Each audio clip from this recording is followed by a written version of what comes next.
Всем привет! Рано утром 24 февраля 2022 года Харьков проснулся от массированного обстрела россиян.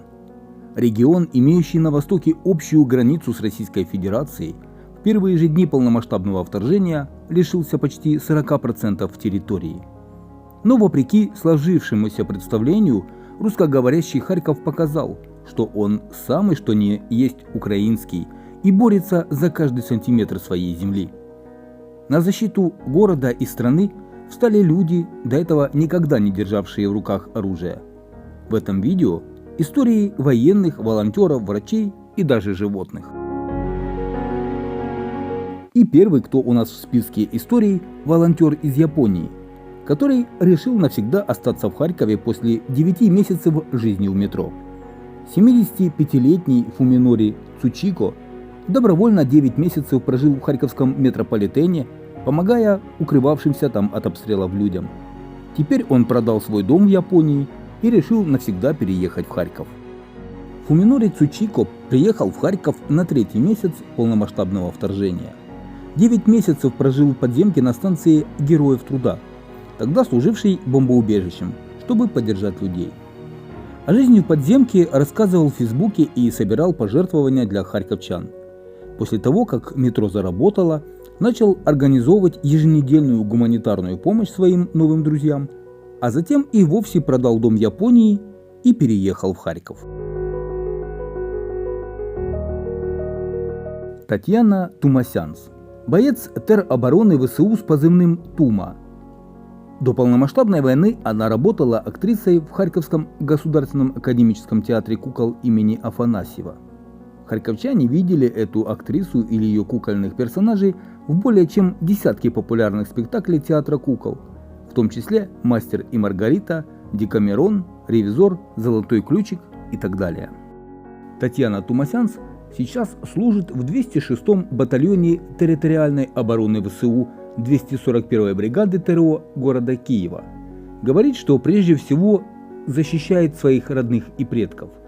Дочь и родители Татьяны уехали за границу и хотя опасались, все же поддержали решение Тумы. После войны Тумасянс собирается вернуться в профессию, но признает, что будет непростой период адаптации. 28-летняя доброволец Владислава Черных с позывным «Аида» погибла во время выполнения боевого задания на Бахмутском направлении 28 декабря.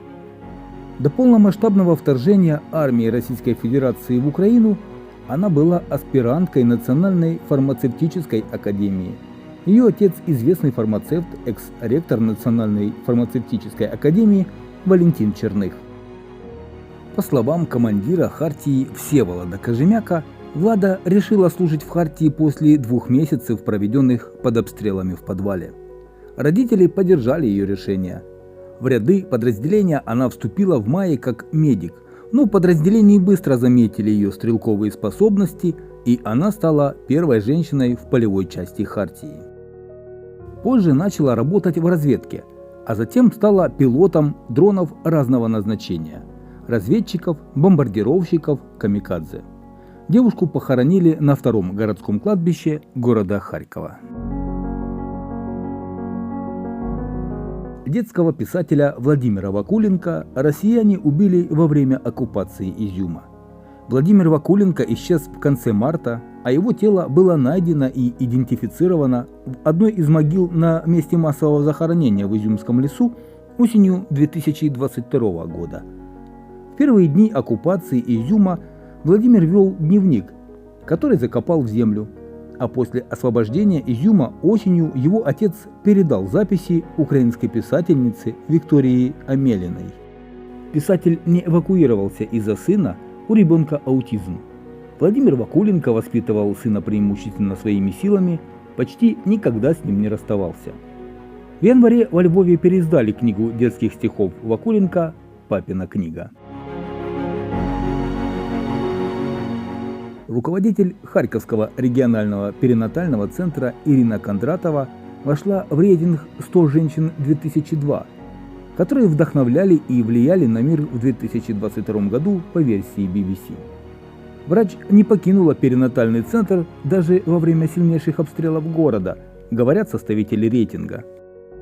Несмотря на непрерывные российские обстрелы, Ирина Кондратова и ее коллеги продолжают делать все возможное для беременных женщин, новорожденных младенцев и их матерей в Харьковском региональном перинатальном центре.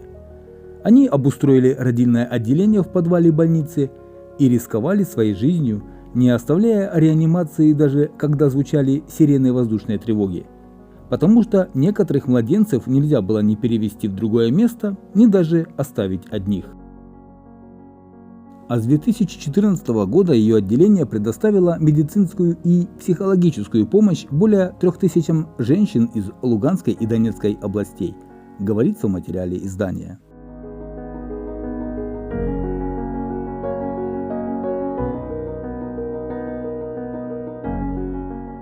Судья Красноградского районного суда Дмитрий Константинов во время полномасштабного вторжения Российской Федерации в Украину стал волонтером и участвовал в разминировании территории Харьковской области. Он погиб 29 октября во время разминирования поселка Борщевая. Длительное время поселок находился под оккупацией. Дмитрию Константинову в декабре 2022 года исполнилось бы 45 лет. По словам коллег, Дмитрий проводил семинары для саперов и сам постоянно участвовал в ликвидации последствий оккупации, разминировал территории. С начала войны занимался волонтерством, поддерживал украинцев в сложных жизненных ситуациях. А следующая история о женщине, которая усыновила 4 детей из Купянска, отец которых погиб от кассетного снаряда. Ольга стала опекуном для 4 детей из Купянска, которые остались сиротами после обстрела города. Их отец погиб, закрыв собой от кассетного снаряда. За последние 7 лет он воспитывал детей самостоятельно. Семья Савельевых жила в Купянске. Мать давно лишили родительских прав, других родственников у них не было, так что оформить опекунство было некому. Когда отец детей Сергей вместе со старшим Богданом и самой младшей Ангелиной пошел за гуманитарной помощью, россияне начали обстрел города. Прилетел кассетный снаряд. Отец прикрыл своим телом Богдана и Ангелину и таким образом спас их. Ольга стала крестной детей Сергея случайно. Год назад она приехала к друзьям в Купянск на празднование и там познакомилась с Сергеем. Он попросил ее стать крестной его детей. Крестины были их единственной встречей, а затем началась война. Связи в Купянске на тот момент не было. Со своим старшим сыном она попала в одну из харьковских больниц. Там она встретила своего крестника Богдана. Врачи были вынуждены отрезать мальчику фаланги пальцев на руке, а Ангелина на тот момент была в реанимации, потому что обломками ей посекло лицо и перебило ноги. Детей лечили и параллельно готовили к перевозке в Киев. Этим занимались сразу несколько фондов. Тогда Ольга с супругом приняли решение стать опекунами для детей. Сейчас они отправились в Австрию. Там Богдану и Ангелине предоставили полное лечение с последующей реабилитацией.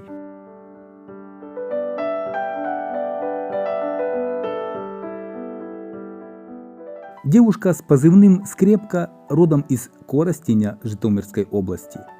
В первые дни войны уехала на Харьковщину, чтобы защищать ее от россиян. Ее историю рассказали в пресс-службе 226-го батальона 127-й отдельной бригады сил ТРО ВСУ. По словам Анны, новости о Буче и Ирпене как будто перевернули все внутри. Она выехала из Коростеня в Винницу электричкой, сутки прожила на вокзале, а оттуда поездом в Харьков с рюкзаком за плечами.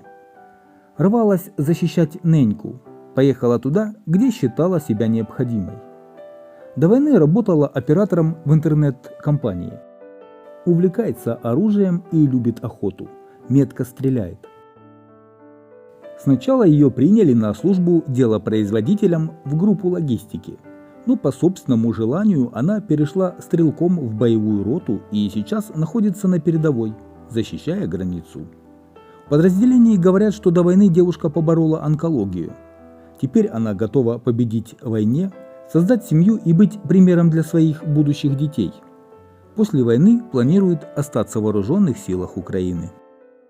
Шестилетний Ярослав Зверев из Харькова стал волонтером. Сначала он развозил еду вместе с отцом, а когда Зверев-старший отправился защищать страну, мальчик продолжил волонтерить с мамой. Ярослав – самый молодой волонтер международного объединения «Пульс Харькова». Эту организацию зарегистрировал его отец Сергей. В начале полномасштабного вторжения мальчик с мамой выехали в безопасное место, а Сергей с командой знакомых ездил по районам Харькова и помогал людям. Когда осенью сын вернулся, отец приобщил его к волонтерству. Мама мальчика Надежда говорит, что остается сыном в Харькове, потому что верит в победу.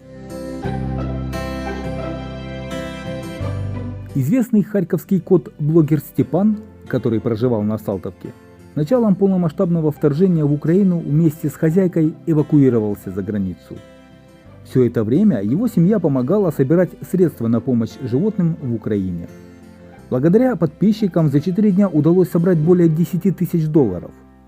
В мае 2022 года кот Степан получил премию «Оскар для блогеров», которую провели в рамках Каннского кинофестиваля. 22 сентября кот вернулся в Украину, а в декабре приехал в Харьков. В январе 2023 года кот-блогер Степан попал на обложку журнала Times Monaco. В этой стране семья Степана провела 2 месяца после эвакуации из Харькова.